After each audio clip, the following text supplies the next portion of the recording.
Bonjour à tous. Aujourd'hui, on va aborder un sujet intéressant qui va intéresser sûrement beaucoup de gens parce que souvent ce sont des questions qu'on se pose. Et quand on commence la musculation, on remarque rapidement quelque chose d'étrange. Deux personnes commencent à s'entraîner au même moment. Elles suivent un programme similaire, elles s'entraînent avec la même motivation, elles passent à peu près le même temps à la salle, mais quelques mois plus tard, les résultats sont souvent très différents.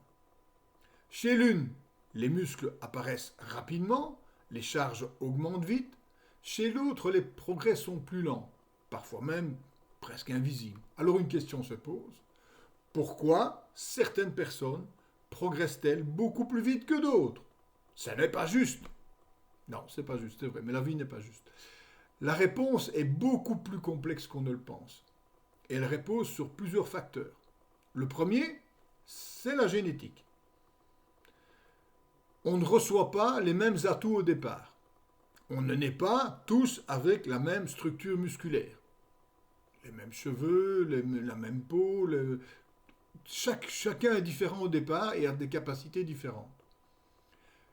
Certaines personnes possèdent naturellement une proportion plus élevée de fibres musculaires rapides. Ces fibres sont particulièrement efficaces pour produire de la force et développer du volume musculaire. Elles répondent très bien à l'entraînement en résistance. D'autres possèdent davantage de fibres musculaires lentes, qui sont plus adaptées aux efforts d'endurance. Ça ne signifie pas qu'il est impossible pour elles de prendre du muscle, mais la progression peut être un peu plus lente. La génétique influence aussi d'autres éléments. La longueur des insertions musculaires, qui va jouer un rôle sur le bras de levier lorsque vous prenez du poids. La production hormonale naturelle. Certains ont plus ou moins de testostérone. La capacité de récupération et la sensibilité du muscle à l'entraînement. Tout ça crée des rythmes de progression différents. La deuxième différence, après la génétique, concerne la récupération. Beaucoup pensent que la progression se produit pendant l'entraînement. En réalité, elle se produit pendant la récupération. Quand vous vous entraînez, vous créez des lésions dans les fibres musculaires et le corps ensuite doit réparer ces fibres. Lorsqu'il les répare, il les rend plus fortes, plus épaisses, plus résistantes à l'entraînement que vous lui donnez, donc il s'adapte. Et ce processus, ça demande plusieurs ressources. Ça demande du sommeil, ça demande de l'énergie, des protéines et du temps. Certaines personnes récupèrent naturellement plus vite, leur organisme reconstruit plus rapidement les fibres musculaires et peuvent donc s'entraîner plus fréquemment. D'autres ont besoin de plus de temps pour récupérer. Et si elles tentent de suivre le même rythme que quelqu'un qui récupère vite, elles accumulent simplement plus de fatigue. Le troisième facteur important, c'est l'expérience. Un débutant progresse généralement très vite. C'est ce qu'on appelle les gains du débutant.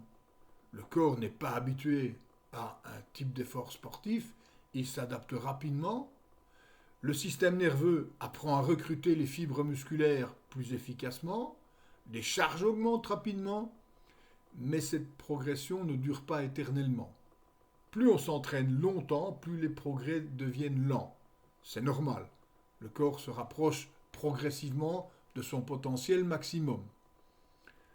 C'est pour ça que je dis souvent à quelqu'un qui vient me voir pour une prise de masse qu'une bonne prise de masse, c'est 3 kilos de muscles secs par an. On va dire, c'est pas beaucoup ça. C'est pas beaucoup, mais sur 10 ans, ça fait 30 kilos, ce qui est quand même pas mal. Et évidemment, au début, ça peut être 6-7 kilos la première année, et un peu moins par après, mais ça, de nouveau, c'est une différence selon la génétique que vous avez reçue. La quatrième euh, chose qui est importante à, à savoir, c'est que l'entraînement seul ne suffit pas.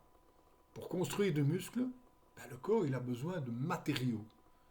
Les protéines servent à réparer les fibres musculaires. Les glucides fournissent l'énergie nécessaire aux séances d'entraînement et à la récupération. Certaines personnes mangent naturellement assez pour soutenir leur progression. D'autres consomment trop peu de calories sans s'en rendre compte. Dans ce cas, même un entraînement bien structuré peut produire peu de résultats.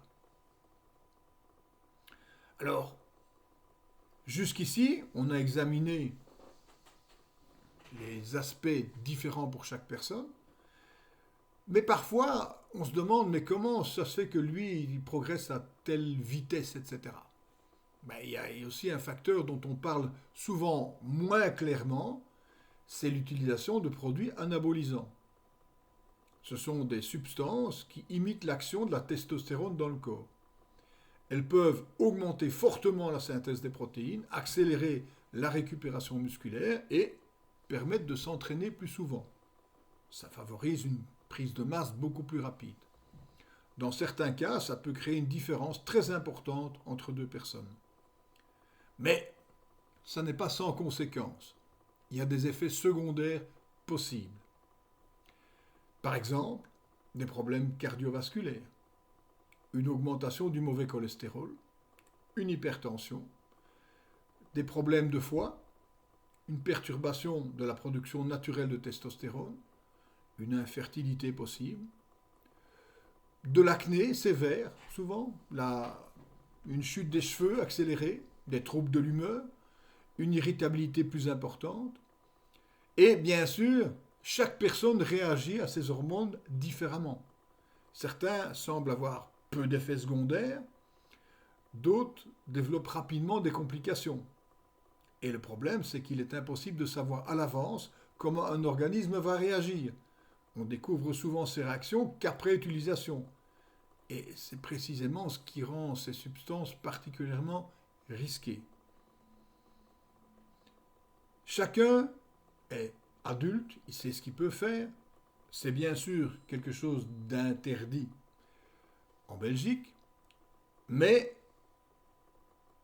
si maintenant ça vous rend particulièrement heureux d'avoir un corps très très musclé, faites ce que vous voulez.